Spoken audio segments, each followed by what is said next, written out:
Olá, tudo bem?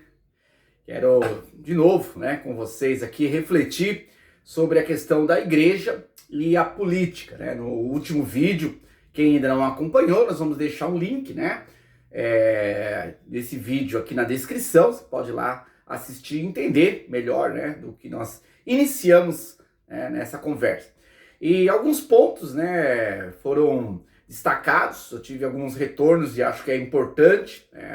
A proposta do vídeo não é estabelecer uma verdade ou determinar que eu estou certo, mas a ideia é refletirmos juntos nesse assunto tão complexo. Esse é o papel do teólogo, do pensador, que traz as verdades eternas, absolutas, universais, para a nossa realidade de hoje, tentando compreender o que seria o posicionamento das escrituras em relação a esta questão. Então, no vídeo inicial, parte 1, sobre essa discussão da igreja e a política, eu destaquei que dois opostos são equivocados, que devem ser evitados. Um lado é aquela identificação plena com a política, é adotar a política como causa primária da vida do cristão, aquelas pessoas que engajam politicamente como se fosse a vida deles, a coisa mais importante, E também o outro extremo, que são aqueles que querem estar neutros, são apolíticos, entendem que um cristão não deve se envolver com política, Então, na realidade, o que eu destaquei é que nós devemos manter o equilíbrio, Não podemos nem ir para um extremo e nem ir para o outro, Um cristão, ele deve, como luz e sal para essa terra, para esse mundo, Ele deve também ser uma referência, influenciar nas questões políticas. Agora, é importante tecer alguns comentários aqui sobre isso, porque isso pode dar margem a algumas interpretações. De forma alguma, apesar de eu destacar que a igreja deve se posicionar politicamente, ela não pode estar avessa ou indiferente, esse envolvimento da igreja com a política não está relacionado às práticas que são muito comuns em diversas comunidades, como chamar candidatos ou autoridades para discursar num culto, ou falar com os membros da igreja, ou também aquela postura, quando a liderança identifica que a igreja está fechado, com um determinado partido ou determinado político, Não é esse envolvimento que eu destaco e que eu acho correto. Pelo contrário, eu abomino essa prática. Eu entendo que essa prática é totalmente equivocada, A igreja, os líderes não devem se valer, da influência que tem sobre os membros para poder agir dessa forma. Até porque a gente sabe que política, tem muitas coisas nos bastidores, Então, de repente,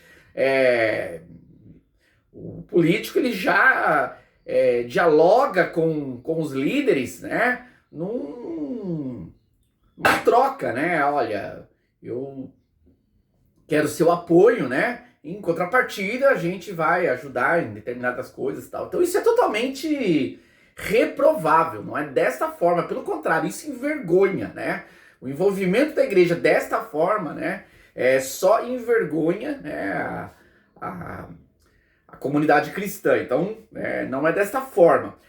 O papel da igreja, no sentido de que, e aí eu falo dos púlpitos, Eu acho que os líderes, eles devem saber, em suas explanações, combater, através da palavra, através das escrituras sagradas, combater aquilo que acaba indo contra as verdades do evangelho que estão relacionadas no campo da política. Então, a gente sabe que existem várias pautas políticas que são jogadas, né, para a nossa sociedade como algo que deve ser consumido, e nós devemos, como cristãos, né, nós devemos condenar isso, nós devemos, né, defender, nós devemos esclarecer.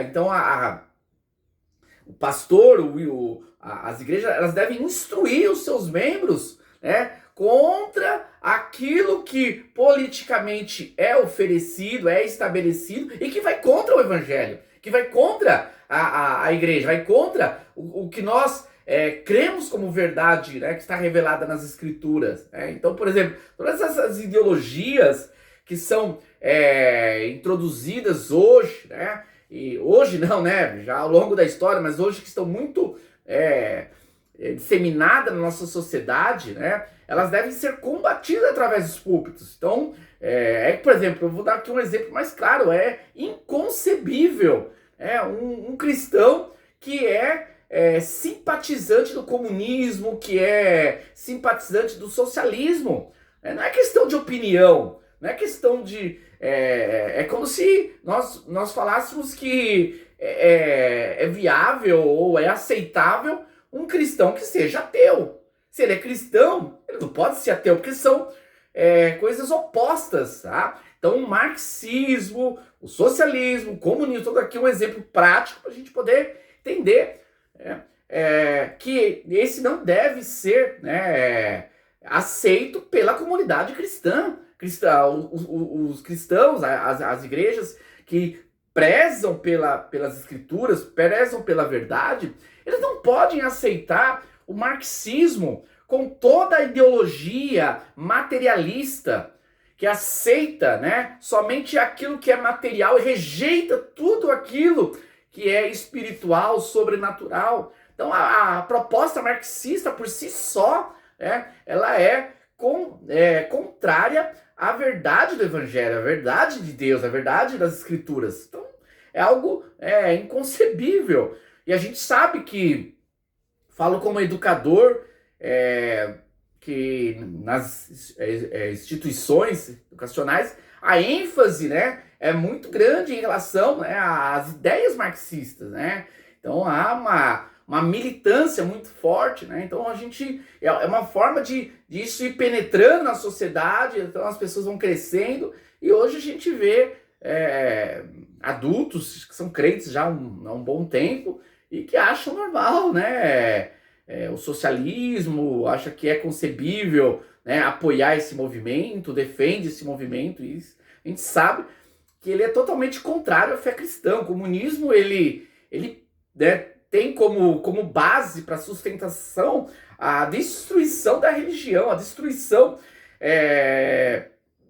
da igreja, do cristianismo. Ele sabe que com a mensagem de Cristo, com a fundamentação, né, de que Cristo é Senhor, isso vai contra, né, as bases do socialismo, porque no socialismo o Senhor é o Estado que tem que ser o Senhor e nenhum outro. É como na época de Jesus, na época de Paulo, que o Império Romano defendia que, né, César era Senhor, e a igreja entrou nesse embate político, né, porque ela propagava que Cristo é Senhor. É por isso que muitos foram mortos, porque não negaram o senhorio de Cristo em detrimento, né, ao senhorio criado pelos homens. E hoje, muitos cristãos que defendem com afinco o Estado, um Estado forte, né, mas não tem a mesma vitalidade para defender Cristo e a verdade do Evangelho. E se for, né, colocado em xeque, né, eles acabam até optando, né, por um engajamento ideológico, político, socialista. Né? Então isso é um ponto, né, a ser destacado. A igreja, ela tem que se posicionar contra essas ideologias. Eu estou colocando aqui um exemplo, não estou reduzindo somente a esses conceitos. Existem outros, né, outras propostas políticas que devem ser combatidas pelas lideranças cristãs. Então, eu tenho o meu engajamento também na questão política.